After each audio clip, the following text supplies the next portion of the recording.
Frost seeding. It's a practice commonly overlooked, but when done correctly can produce major results at a time when wildlife need it the most. And with very little equipment required, this method of establishing food plots is perfect for just about anyone.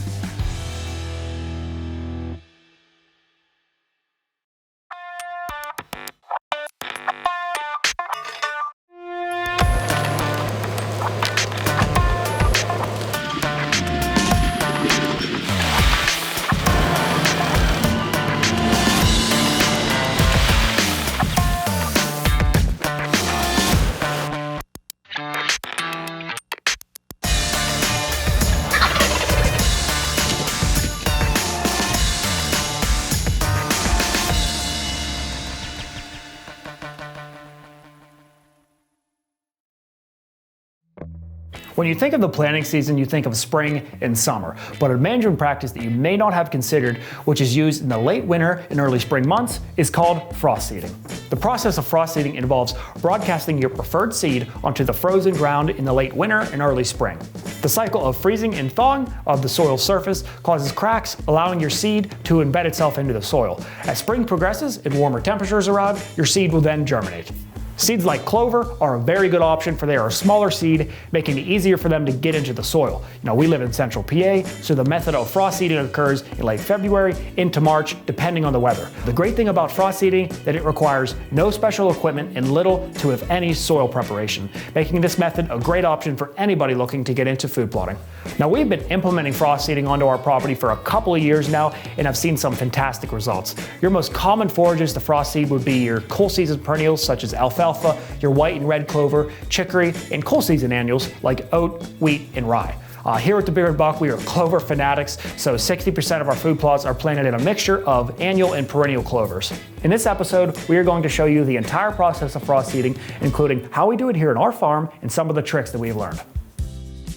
Hey guys, it's a super chilly March morning here in Pennsylvania, and we're just about to implement frost seeding into some of our plots. The plots that we're going to be frost seeding today are already established plots that we didn't quite get the coverage that we were looking for this summer.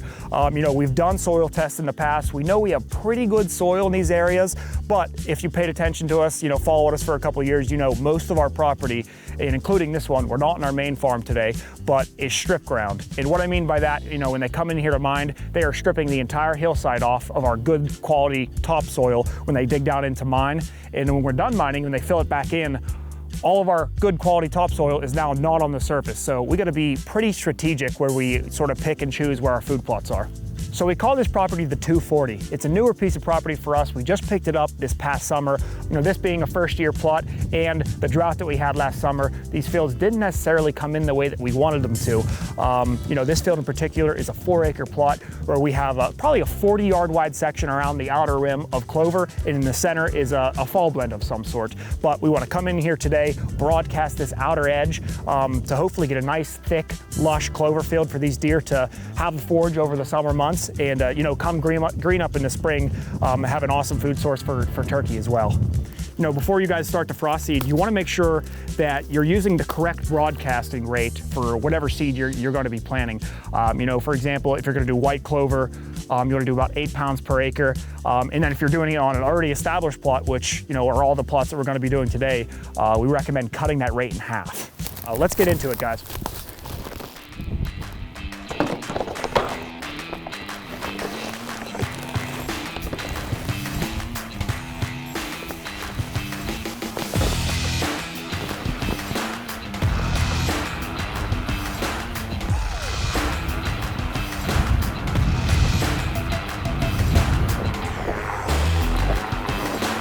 We're out here frost seeding today, guys, but our minds are always on whitetails.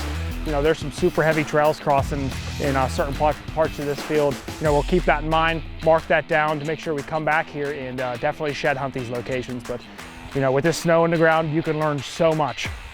Being this property, we've only had it for a year. The little that we do know, every bit helps.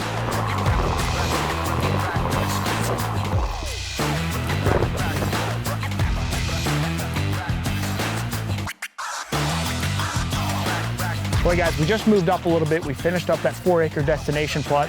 We broadcasted the outer edge of it.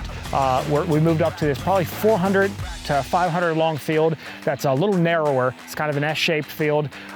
These deer feel super comfortable coming into this field. We got great cover above it and below it, so that edge cover just makes them feel so comfortable coming into this field. Last year, I think we drilled it with oats, clover, and a chicory blend. A little bit of brassicas, I think, too. But we're gonna come in here today, broadcast the entire thing, frost seed it, see if we can thicken it up for spring.